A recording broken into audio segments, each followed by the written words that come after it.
On ne souhaite pas que le Québec devienne une simple autoroute pour faire passer le pétrole bitumineux de l'ouest du Canada, là. Ça doit pas être ça, le Québec, là. Moi, je pense pas que c'est une bonne idée que le Québec laisse passer le pétrole très polluant et très générateur de gaz à effet de serre en provenance de l'Alberta sans qu'il y ait au minimum des retombées importantes. Et là, le projet tel qu'il se présente comporte des risques, notamment des risques environnementaux considérables pour des bénéfices, en tout cas jusqu'à maintenant, qui nous apparaissent très, très minimes.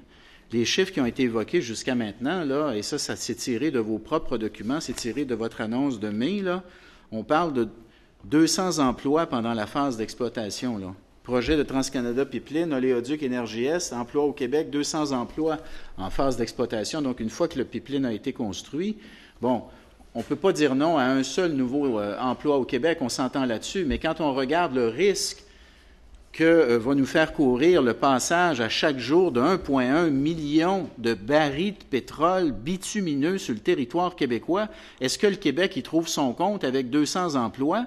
Pour ce qui est des retombées fiscales, les chiffres qui ont été avancés jusqu'à maintenant par la compagnie, si je ne m'abuse, on parle de retombées, je pense que c'est 45 millions de retombées fiscales par année pour le Québec. Encore une fois, on ne dit pas non à un seul sous-noir, là, surtout dans l'état actuel de nos finances publiques, mais 45 millions de dollars par année, 200 jobs, en échange d'un passage d'1,1 million de barils de pétrole bitumineux. Moi, je ne vois pas comment, je veux dire, c'est un mauvais marché pour le Québec, cette histoire-là. J'ai dit que c'était un oui avec des conditions et j'allais voir si les conditions pouvaient être remplies.